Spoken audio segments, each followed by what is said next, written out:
Apologies for the venue. We have not had internet all day today, and we still don't have it. I'm able to do the stream on my phone with mobile data, so that's why we're doing it this way. But yeah, the internet has been out all day, and I don't, we have an appointment to get it fixed hopefully by Sunday. But for this weekend, at this point, it looks like we'll be doing it this way. So excuse the venue, excuse the appearance and everything like that. We are going to continue our study in the book of Ezekiel, and we're in chapter 2 today. And I wanted to first go to, I want to say Gospel of John. It might not be John, but let me just double check here.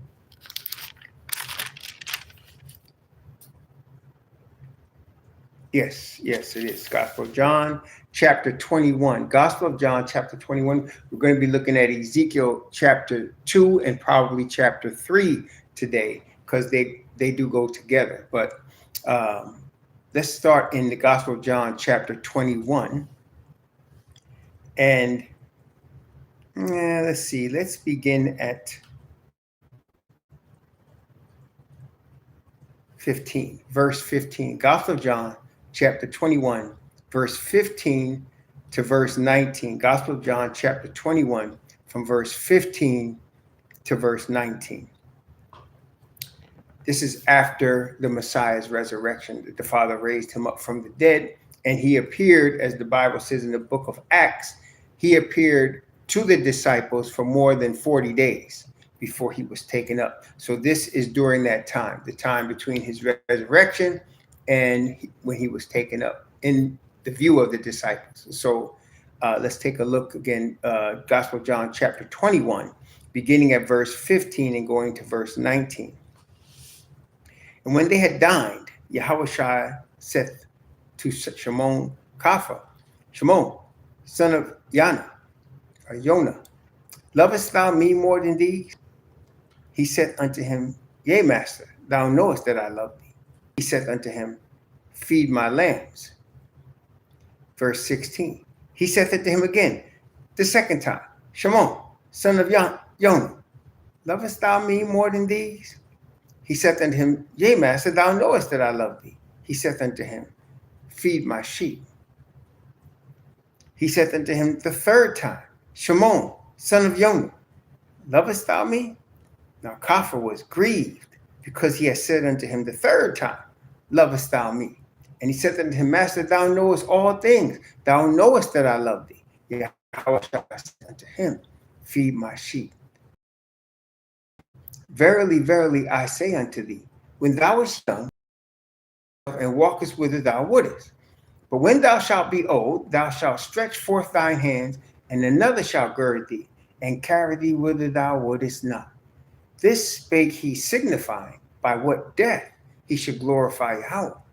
Then, when he had spoken this, he said unto him, Follow me. Now, there's obviously a lesson here. So Peter denied that he knew the Messiah 3 times.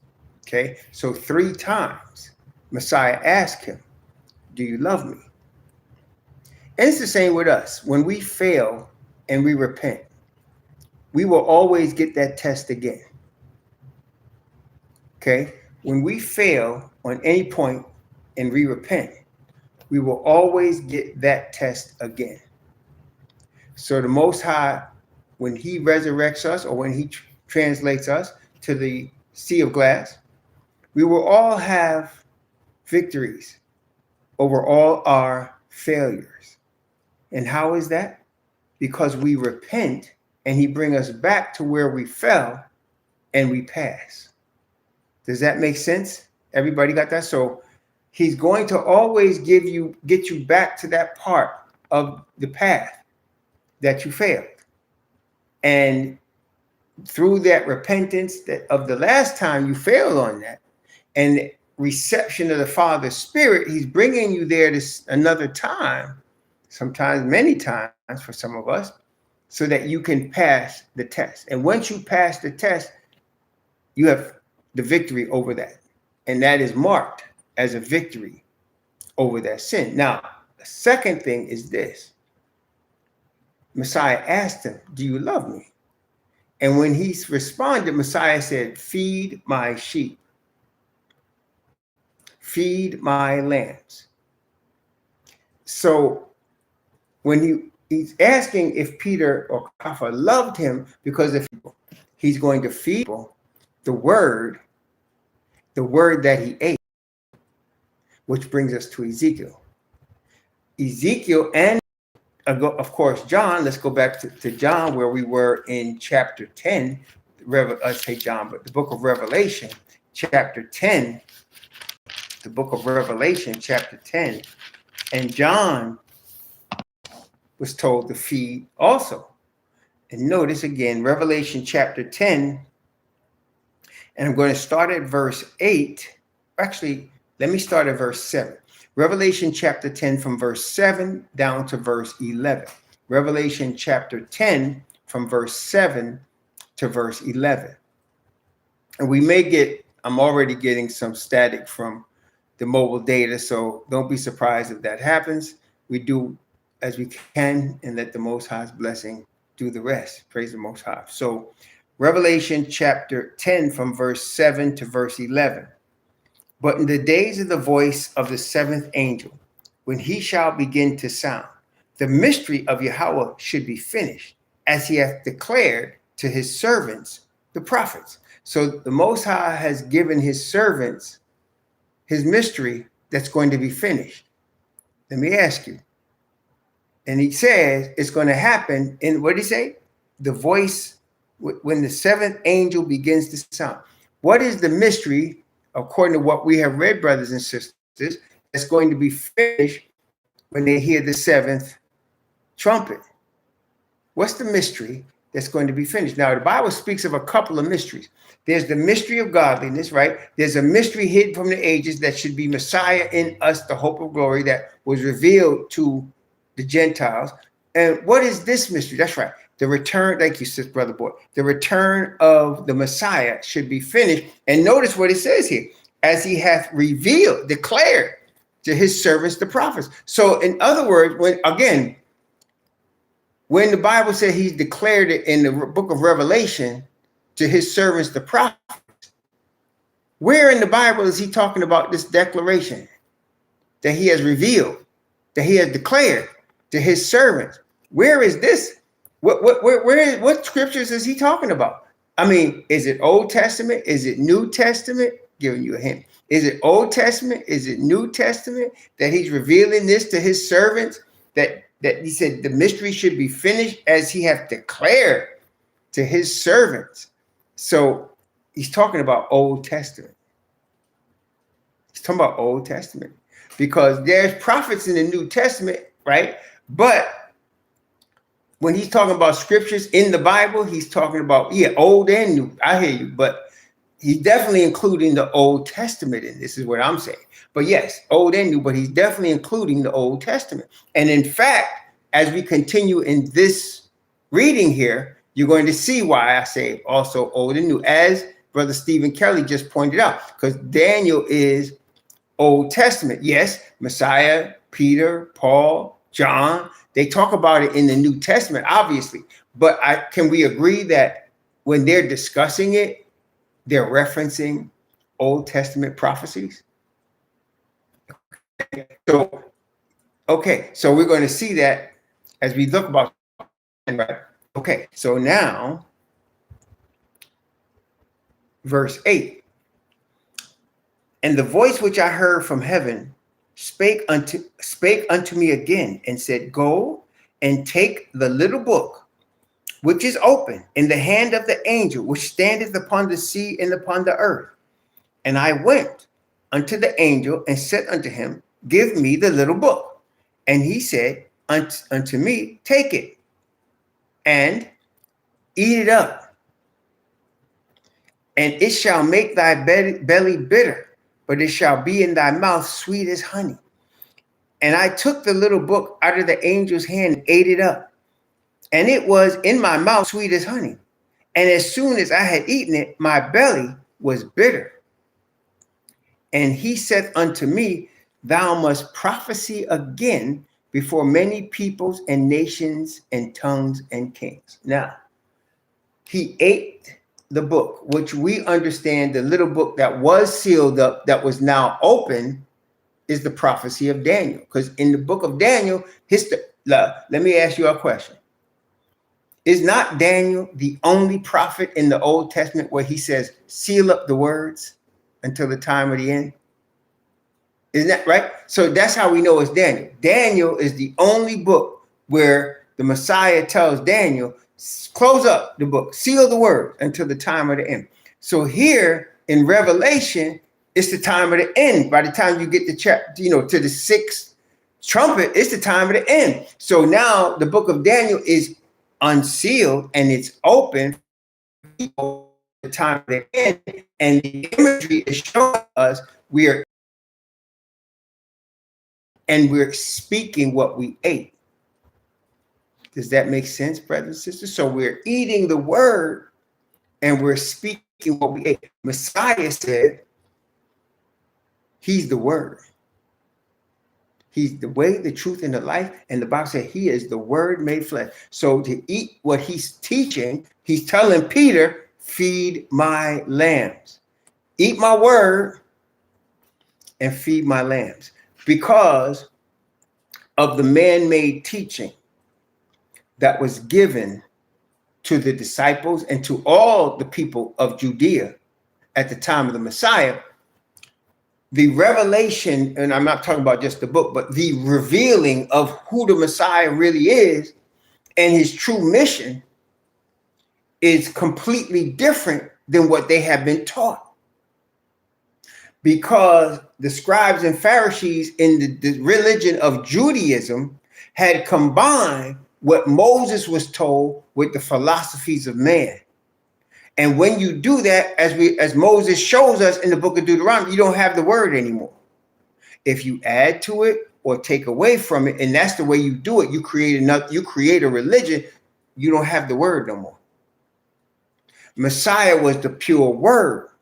And he was telling Peter or Kepha, feed my sheep with the pure word that I gave you to eat. And here in Revelation chapter 10, the book is open. It's open for us. And you remember what Daniel was told with respect to us in the book of Daniel, chapter 12. He says, and at that time, he's talking about our time.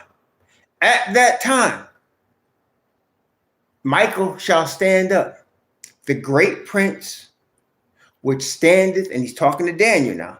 He said, the great prince which standeth for the children of thy people. We are the children of Daniel's people. That's at the end, at the time of the end. And there shall be a time of trouble. We're at that time right now. So that is one of the reasons you see that I spend so much time. I think most of this ministry talking about justification and prophecy, because we're at that time. And the word has shown us, especially when you understand the order and the meaning of the feast, correct? When you understand that, there are people that don't even know there's only 3. There's still people talking about 7, 10. There's 3 feasts. And when you understand that there's 3 feasts and you understand what those 3 feasts mean, and you understand the law of the Day of Atonement and what it means, then it's being revealed to you the 7th trumpet. Do y'all hear it? Y'all hearing that? So when you understand the feasts and what they mean, the 3 of them, and how they are prophetic, and then there is an interim Day of Atonement that's not a feast. You have to understand what that means. And then you understand the last feast of the year. You're getting from the death of Messiah until the return of Messiah. you're getting in its form the death of the Messiah, you're getting in the wave offering, you're getting the resurrection of Messiah. In the day of Pentecost, you're getting the first fruits of the Messiah's resurrection. In the day of atonement, you're getting a warning, a trumpet warning of a judgment coming. You're getting in the day of atonement the trumpet from the high priest. Then you're getting the return of Messiah. The Father puts stuff in plain sight for his servants to see. But not everybody's going to see it because not everybody is eating the word. Okay? Not everybody is eating the word. So we eat the whole loaf from Genesis 1:1 to Revelation 22:21 and everything in between, the whole loaf. Okay?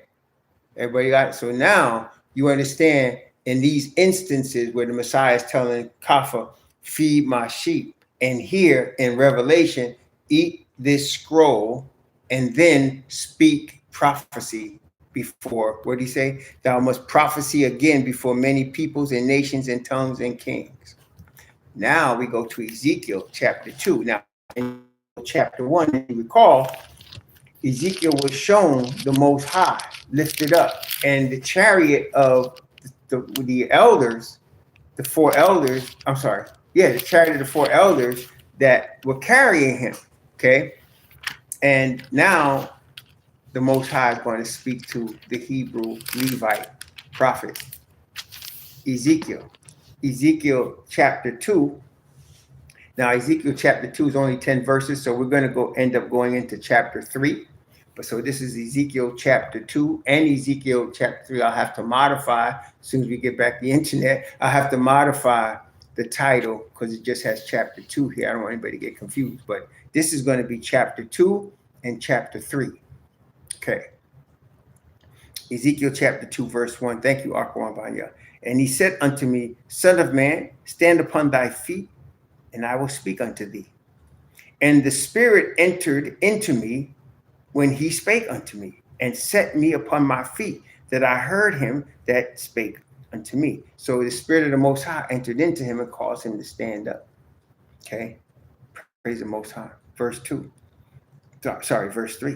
And he said to me, Son of man, I send thee to the children of Israel, to a rebellious nation that hath rebelled against me.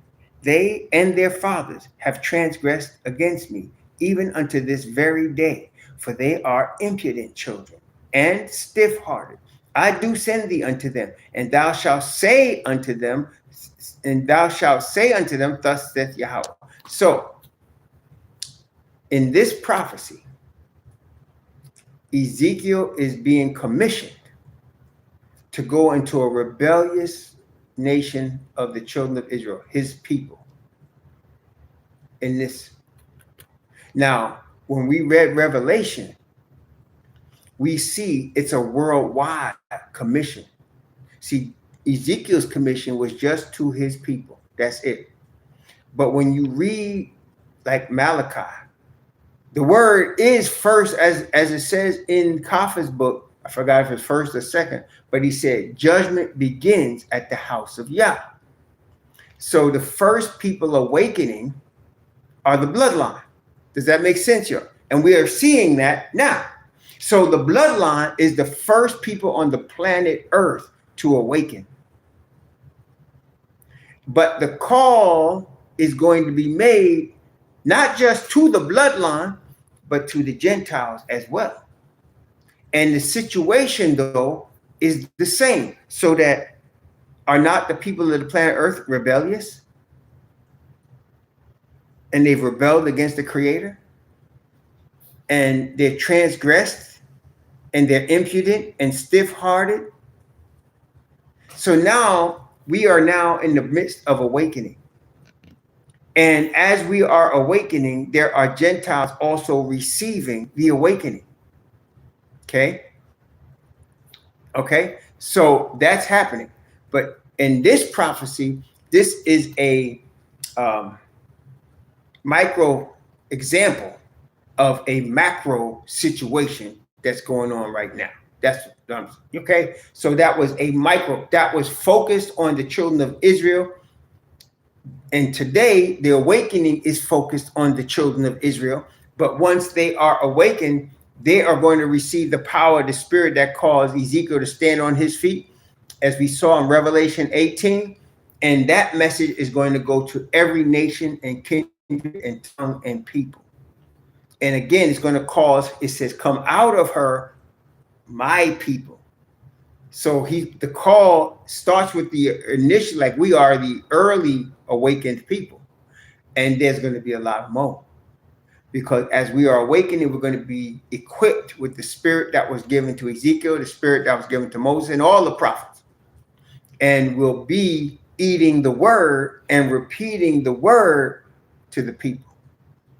And it'll be, as we know in Revelation 18, a final warning before the plagues fall, before we're taken up to the sea of glass and the plagues begin to fall. Okay. Okay. Verse 5. I'm going to read verse 4 again in verse 5. For they are impudent children and stiff-hearted. I do send thee unto them, and thou shalt say unto him, thus saith the Most High Yahweh. And they, whether they will hear or whether they will forbear, for they are a rebellious house, yet shall know that there hath been a prophet among them. And that's, again, brothers and sisters, the latter rain power of the 144,000. I want you to notice this, though. He said, whether they will hear or whether they will forbear. You see, Christianity is determined to get you in their church. They're determined. They think go ye into all the world and preach the gospel to every creature means you got to be a member of one of their churches. This tells you the truth. He said, thou shalt say unto them, thus saith the Most High Yahweh. And he said, and they, whether they will hear or whether they will forbear. So in other words, it's not up to you whether they receive it or don't receive it. And if you recall, when the Messiah sent his disciples out to different cities, he said, if they receive you, bless them. If they don't receive you, shake the dust off your feet and move to the next town. Okay, everybody. So there's no knocking on doors and begging, come to my church, or giving you leaflets, come join my organization. The power of the Spirit is present to make sure the word is coming to the people. And they will know, because notice it said, yet shall they know that there has been a prophet among them. When we receive the latter rain power, okay, when we receive that power, we don't have to explain that. We're not going to be like Kafka saying this is the prophecy fulfilled that we receive this power. We're going to just bring it. And they're going to know that there's a supernatural power behind what we're saying. Okay, they're going to know that. Just like they knew when the Messiah spoke. Remember, they sent them people to go arrest him. The scribes and Pharisees of Judaism sent these guards to arrest Messiah. They came to Messiah and heard him speaking and came back without him. And the Pharisees said, where is he? And all they could say was, never a man spake like this man. Because when he spoke, there was a power and authority that nobody could deny that heard him. It's going to be the same with the last day 144,000. Okay, here, Ezekiel chapter 2, verse 6. And thou, son of man, be not afraid of them, neither be afraid of their words, though briars and thorns be with thee, and thou dost dwell among scorpions. Be not afraid of their words, nor be dismayed at their looks, though they be a rebellious house. For thou shalt speak my words unto them, whether they will hear or whether they will forbear, for they are most rebellious. Verse 8, but thou, son of man, hear what I say unto thee. Be not thou rebellious like that rebellious house. Open thy mouth and eat that I give thee. So now he's telling Ezekiel, I'm going to give you something to eat. But now we understand at this point, this is more than just food. in terms of physical food. It's symbolic of his word that Ezekiel is eating, and he's going to repeat the word that he ate, just like the revelator was saying, eat this book. And now he's telling him prophecy from this book. And Messiah is telling Kapha, eat my words and feed my sheep. Okay. Verse 9. And when I looked, behold, an hand was sent unto me, and lo, a roll of a book was therein. And he spread it before me, and it was written within and without. So the word of the Most High was spread before him to eat.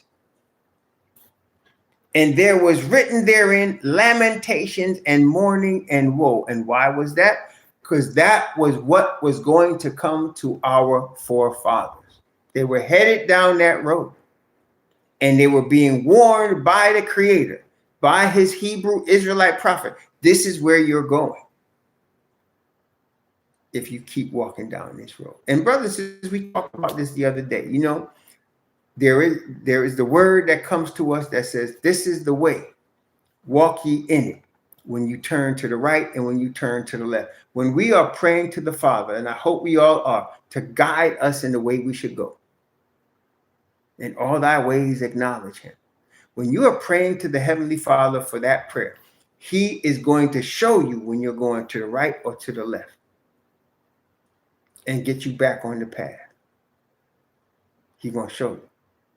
And so he's telling Ezekiel, eat these words and bring this word. He's telling us, eat his word and bring his word. See, eat his word and bring his word. And the more you get into the word, the more you really focus on this word with prayer to the Creator, the more you'll appreciate the Creator, the more you'll praise the Creator, and the more his word will be not only just made manifest to you, but, oh man, I gotta give you a testimony. Listen, the night I'm telling y'all this, right? Y'all remember, it was like Wednesday night. I'm telling y'all this, right? I'm telling you about loyalty. Remember that? We were talking about loyalty on Wednesday night. I'm telling y'all about loyalty, right? And I told you at that time, we talked about the word, just the quote I just gave you from Isaiah. You shall hear a word behind you saying, this is the way, walk ye in it. Let me tell you something. Yo, I want to make sure y'all hear me. Let me tell you something. So I told you some people that was disloyal to us, that was turncoating on us, is suing us. Okay. I told you also at that time that before, on April the 19th, the Most High let my wife and I know that there was trouble. We didn't know it yet, but there was trouble coming, and he was going to deliver us from the trouble fast, quick. I went and saw our lawyer on Tuesday. Okay. Me and him talked for more than an hour. That was our first meeting. And he's telling me, you know, this is going to take 6 months to 2 years to clear up. And I'm saying 6 months to 2 years. And he told me it's going to cost over $21,000. He said, you're going to spend a minimum of $21,000 trying to fight this case. You still want to fight it? And I said, yes. I gave him money Tuesday, $8,000. I did not want to pay no $8,000, but I was, and all the time he's talking to me and I'm writing him checks. I'm thinking of the dream that the Most High gave us. Okay, wait, I'm thinking of the dream. And I said, I'm thinking to myself, and I said, I know the Most High going to deliver us quicker than this man understands, but he wouldn't understand if I told him the dream, so I left it alone. But I'm thinking, see, you don't have to tell them everything. They ain't gonna understand. They're heathen. So I just said, okay, no problem. So I wrote that $8,000 check. But it was bothering me. I ain't gonna front. I mean, would it bother you to be paying a lawyer $8,000?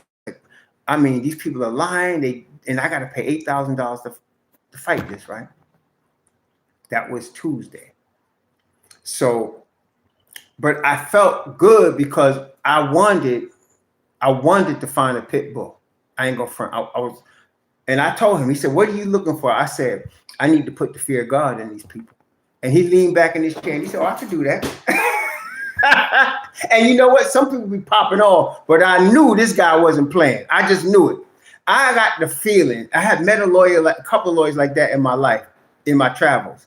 And when you get a lawyer that's a pit bull, you don't want to be on the other side of the phone where that guy is calling you. You understand what I'm saying? That's the type of dude. If you're on the other side of the phone, you don't. That's a bad day. And that's what I wanted. And the Most High led me to him. That's another story. But he led us to this guy. So I said, okay. So that's why I wrote the $8,000 check. I said, this guy's got to get his money, even though I don't like. I mean, it was bothering me. That was a lot of money, man. I ain't gonna front. So I was like, I had to take out of accounts and all of that to give this man his money.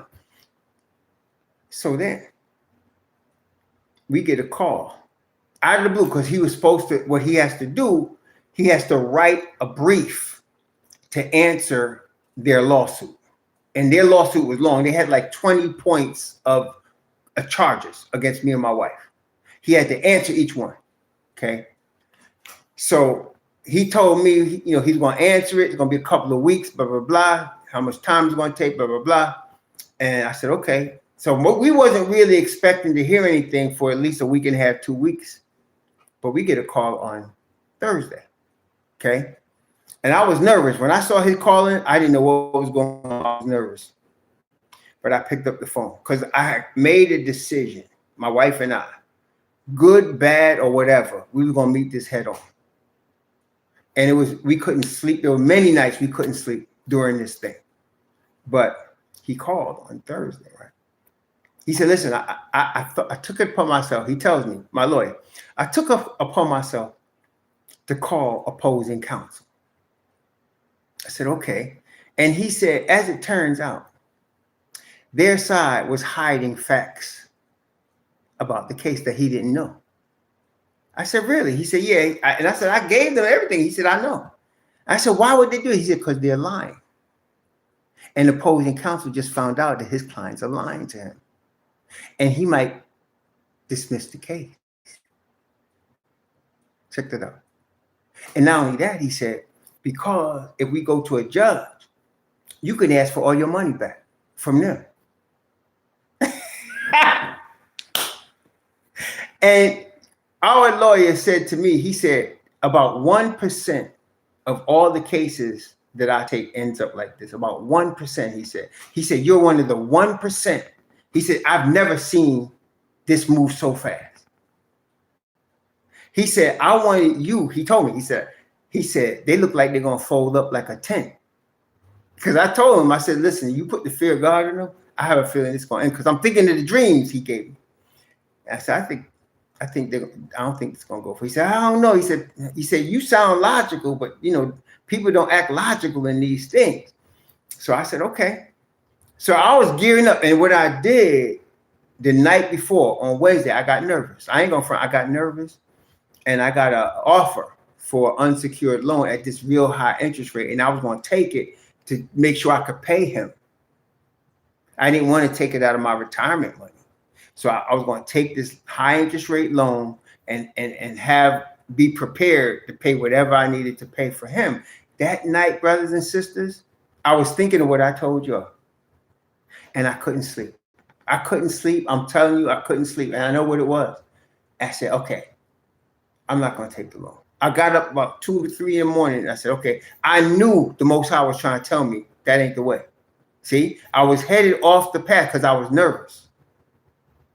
I was headed off the path because I was like, man, if I got to pay him more than $21,000, let me get this loan, and then, you know, I got the money to pay him going forward. And it was an exorbitant amount of interest on this, and I knew it, but I was so scared and desperate, I was going to do it. But then I said, the Most High wouldn't let me see. I said, okay. I got up in the middle of that night, and I said out loud, I said, okay, I'm not going to do it. And then I couldn't wait. The morning, the sun rose. It must have been maybe 8 o'clock. I called their 800 number. I said, I changed my mind. She said, you sure? I said, I'm sure. I changed my mind. Send me an email. Make sure you send me an email. Tell me this is canceled. And they did. And I felt immediately better. That's right. Fear is not from the Most High. But you know what? I know that. But you know, sometimes the enemy brings it. And your fight is with fear.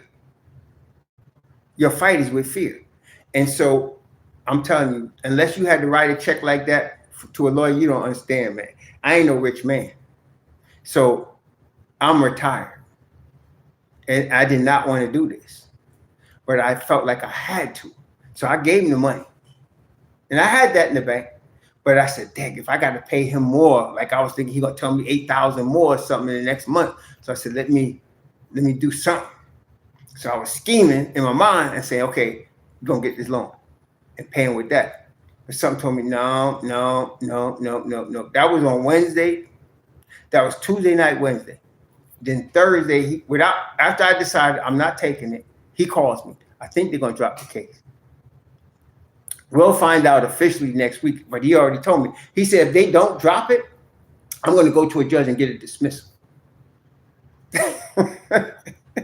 And he said, I'm going to put sanctions on the other lawyer, which is going to include your lawyer's fees. I said, okay. He said, I wanted you to have that for the weekend. They're going to be shaking in their boots because their lawyer going to be telling them what he told me before the weekend. I praise the Most High. But that's what I'm saying, man.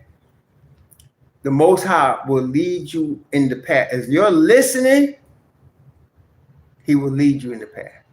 He would not let me sleep. I could not sleep. And I knew why it was. It wasn't like I had to guess. I knew why it was. I didn't have no upset stomach. It wasn't none of that. It was because he's telling me, no, don't do this. Don't do it. That's not the way to get it done. No. So I praise the Most High. So remember that, brothers and sisters, he will always guide you in the path you're supposed to go. Always guide you in the right way. But you got to be listening and praying to him and eating his word. Praise the Most High. And brothers and sisters, as I mentioned to you before, this was just this situation that my wife and I are now in, what we just saw on Thursday was what Elijah saw when he said, I see a cloud come up out the water about the size of a man's hand. Remember that? He said, better run because it's going to rain. That's how we felt. That's how we felt. Okay? That's how we felt. Praise the Most High. What's this fool's name? What's this fool knucklehead? Trust me, bro. 6. Room, man. What you doing here?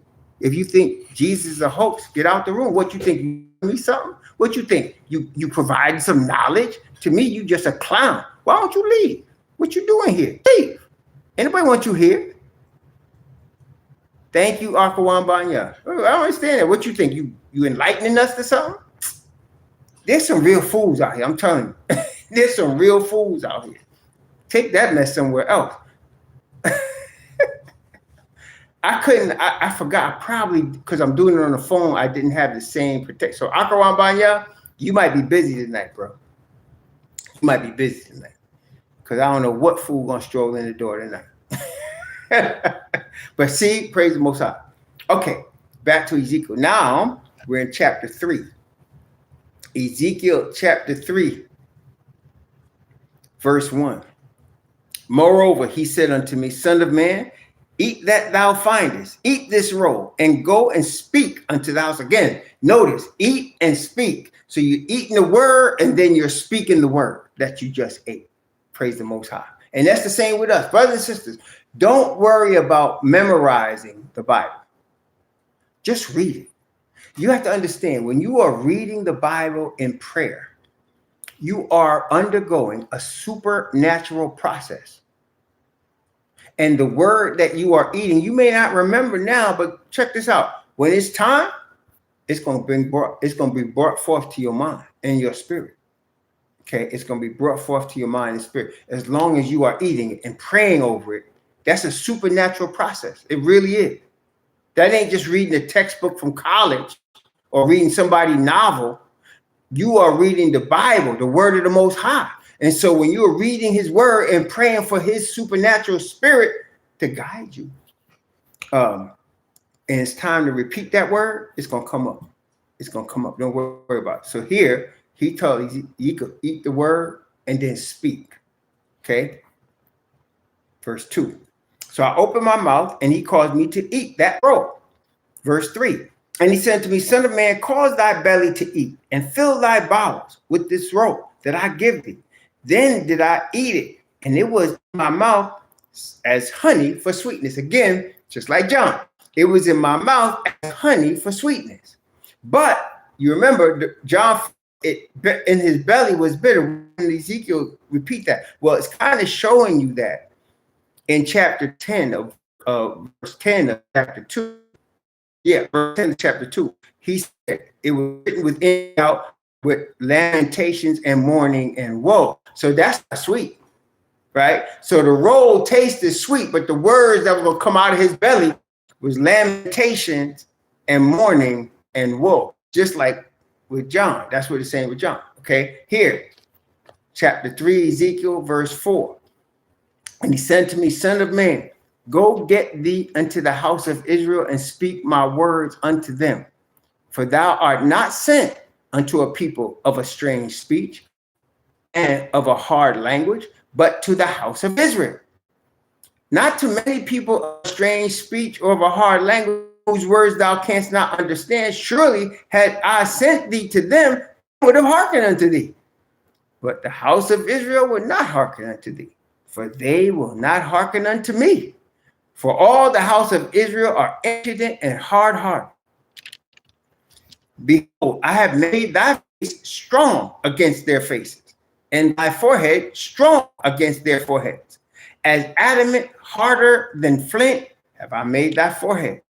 Fear them not, neither be dismayed at their looks, though they be a rebellion. More, he said unto me, Son of man, my words that I shall speak to thee, receive in thine heart, and hear with thine ears, and go and get thee them of the captivity unto the children of thy people, and speak unto them, and tell them, thus saith the Most High Yahweh, whether they will hear or whether they will bear.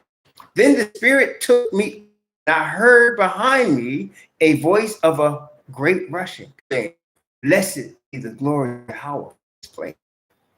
I heard the noise of the living creatures that touch one another, noise of the wheels over against them, and noise of a great rushing. So the Spirit lifted me up and took me away, and I went in bitterness and in the heat of my spirit, but the hand of Yahweh was strong upon me. Then I came to them of the captivity at Tel Aviv, that dwelt by the river of Kabar, and I sat there, and they and remained astonished among them 7 days. So what we are reading right here will soon be experiencing. That's why it's much more for you and I than just words on a page. He is describing to us our future experience. As we have studied the book of Revelation and the book of Daniel, your understanding in terms of what all this means is sharper. And you understand that the Spirit that led Ezekiel is going to lead you and me. And we're being prepared to receive that Spirit. And he said, the hand of Yahweh was strong upon me. See, brothers and sisters, we don't know what that feels like yet, but we're going to. Okay, we're going to. Praise the Most High. Verse 16. And it came to pass at the end of 7 days that the word of Yahweh came unto me, saying, Son of man, I have made thee a watchman unto the house of Israel. Therefore hear the word at my mouth, and give them warning from me. When I say unto the wicked, thou shalt surely die, and thou givest him not warning, nor speakest to warn the wicked from his wicked way, to save his life, the same wicked man shall die in his iniquity, but his blood will I require at thine hand. This is why Paul would say in Acts chapter 21, I am pure, he said, from the blood of all men. Why? Because he said, whatever has I've spoken unto you, all the counsel of Yahweh. So Paul can say, I did not hold anything back. Even I might have been scared, but I spoke the word anyway. And I have not. So now he said, I'm pure from the blood of all men. You get that from here. So he told iniquity, in Ezekiel, if you don't give the word and the man dies in his sin, he's going to die in his sin. but I'm going to require his blood at your hand because you didn't warn him. Okay. Verse 19. Yet if thou warn the wicked, and he turn not from his wickedness, nor from his wicked way, and he shall die in his iniquity, but thou hast delivered thy soul. See, again, it's not whether or not they received the word. It's whether or not we gave it at the command of the Creator. That's what it is. See, Christianity is how many, right? They caught up. How many do we have in our church? How many did we grow by last year? How many? They're caught up in that. How many? That ain't the thing. And they have pure word in order to try to win people to their church. And if you've been in any denomination, it's the same thing. I don't care which one it is. But the bigger, more powerful ones do it more. The Mormons, the Jehovah's Witnesses, and the SDAs, and the Baptists, Pentecostal, they do it more. They're trying to win you into their church and equate salvation with you joining their church and receiving Christ. They're trying to equate salvation to that. But the truth is, we receive the word by the Spirit and conviction. And it's not for us to join a man-made organization. That's for us to continue to be guided and to seek the Creator. You see the difference? You're not trying to join an organization and become a member. You're trying to connect with the Creator and let him guide you. Okay? And so that's it. Sometimes you really what we do is plant seeds, right? We don't appear to get any response, any positive response from where we drop the seed. But sometimes that seed comes back later. It may not be at the time you see it, but it may come back later. So what you do when you, and I'm not as good a planter as my wife is, or my father was, but what I do observe is you plant it and leave it, you water it. If it brings increase, it does. If it doesn't, it doesn't. You do the best you can to find good soil, good sunshine, some water, and if you can put some vitamins, whatever, you do what you can with that seed in good ground. But you and I don't know when we're planting the seed how good the ground is. We're dependent on the Creator to know. See? So we can't understand. We don't know what's going to happen, whether they reject. And this, as the Bible says, there's some that receive it right away, but they don't stay because the ground was shallow. There's some that receive it, but it gets in their way of their own plans. Then there's some that receive it, and it might take a while to grow, but it comes up and bears fruit, praise the Most High. But we don't know. All we do is plant the seed.